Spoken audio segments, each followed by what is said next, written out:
This video is for Tony and Bait Barbie. Because I see Tony a lot of times casting, setting the hook, and missing fish. And they're nipping at it. I notice Bait Barbie has a lot of fish nip at him too. So how do you counteract a bait that's this big with the hook up here and they're nipping and missing it? Well, the strategy behind it is removing as much plastic that does not have a hook through it as possible. So that's why I have mentioned in chat, I don't know if they saw it, but when it comes to tournament days, you could throw a spinner bait, you can throw a chatter bait, you can throw a moving bait, you can just throw a swim jig. I got him doing that a little bit. That's the first step in kind of what I was trying to get him to do. But when you're going to throw a Texas rig and he's out there throwing and he's missing them, a simple strategy is remove all the extra plastic. What's that mean? Get a 4-inch craw right here, 4-aught hook. All that's kicking is this. So if they're going to miss it, they miss it and it's going to be small. If they're even big enough that to count in the tournament, they're going to get up here and all they have to do is get just in front of that little bit there to get hooked. So what you do is take away all this extra stuff and grab and move baits because they are known to grab a bait and move it off the bed and let it go, especially when they've been hooked or they're very skittish. So when you take away all the excess plastic, all they have is hook. They grab it, they have hook. They grab it, they have hook. A big enough fish, right? You're fishing in Florida, they have bigger mouths than our northern strain. Even our northern strain rarely missed the hook with this, right? You literally have that little bit, that nub of plastic from the grab. So all they're grabbing is hook. So a 4-inch craw. This one is the Bruiser Baits Crazy Craw. 3/8 ounce weight. Cast it out there and slowly reel back. And what I try to do is above the weeds or kind of trace the bottom if I can. And you're fishing like a spinnerbait. But what you're doing is you're not having the hang-ups of the blades, you're not having the hang-ups of the exposed hooks, and you're not having all this extra swimming worm mumbo jumbo where they're grabbing it and missing it and you're ripping baits. All you have left here is kick and hook, kick and hook. So when they are swimming it, they grab it. And it's a small package. So a 9-ounce fish or a 10-pound fish is going to get this and it's going to get all hook, right? Because when it's set, it's swimming, and when they grab this, essentially all you have is hook. And this is one of my favorite things to do when they're getting nippy at baits, right? They're nipping at it, and you're nipping at it, you're nipping at it. The worst thing that's going to happen here is they're going to pull a claw if you put a new one on. If they even attempt to eat the bait at all versus just kind of getting mad at it and moving away, they're getting hooked, right? Because you have nothing here but hook. There's no body left but hook.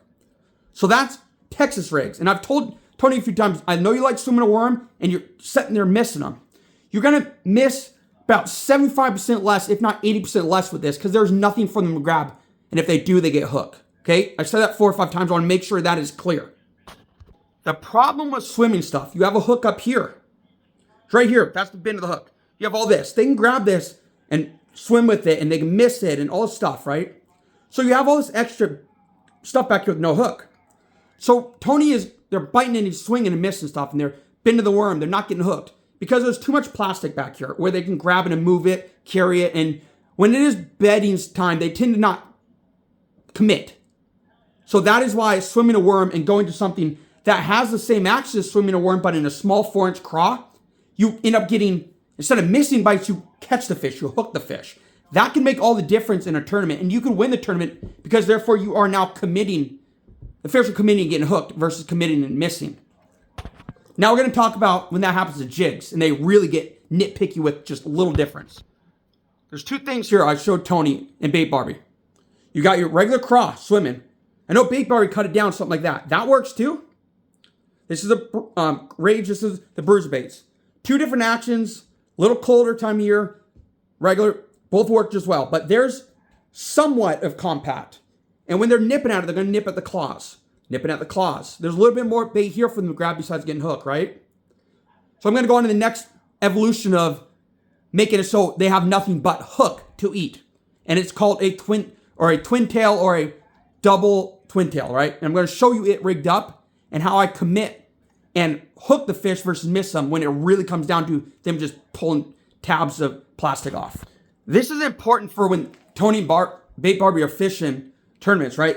What I do is I grab a Yamamoto twin tail. It's the 4-inch, and when you see this hook, right? And usually there's some plastic out here from the grab. Well, I'm going to show you how to give them nothing but to commit to the hook. And when they commit, they get hooked. There is nothing but hook for them to eat. And I'm going to show you that.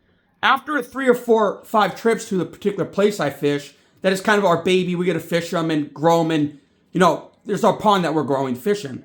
They started to get wary. They started to realize, okay, this stuff, something's wrong with this when I'm biting because I'm starting to get hooked every week. Fish develop a pattern to what not to eat and what to avoid. So the point I'm showing here is when I'm fishing a compact thing with like rage craw and they start to rip just the Claws off, because they started to figure out that little claw is enough to rip off. There's no body to rip off, just a claw. They start pulling claws off. And that's when you start going through baits, and that becomes a problem because it starts getting expensive. So I'm going to show you the trick to handle that. Now, it's going to take a little practice to get that on there, but you see what I did there with that twin tail? This is kicking. It's going so fast. I really can't get a good look at it, so they're going to eat this. And what happens here is this skirt tends to make a big profile, so it's a big bait with a little bit of kick. So when this is going along, and they grab it, they have nothing to grab here, right? So when they go and swipe at it again, all they have is hook. So you have a 100% hookup ratio here with maybe 1% of it, one of these things getting ripped off.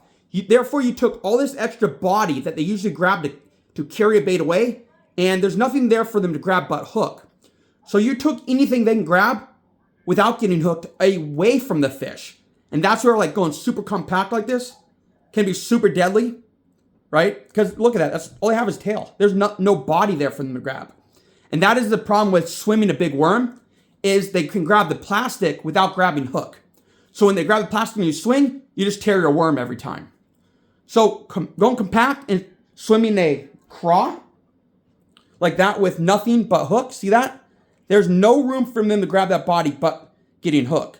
And that is a key when it comes to them missing swimming worms. And this is specifically for Tony this tournament Wednesday because he's missing a lot of fish. Going to something like that, outlet sharp, you tend to miss very little fish. Last but not least, I'm going to plug my sponsor here. My favorite craws to swim are the Bruiser Baits Crazy Craw. They are actually out of Florida. And they're deadly in Florida, and they've won a lot of tournaments. So Bruiser Baits Crazy Craw, the claws, they kick and they tend to flutter as they kick. So it has multiple actions in it and it's deadly under the mats.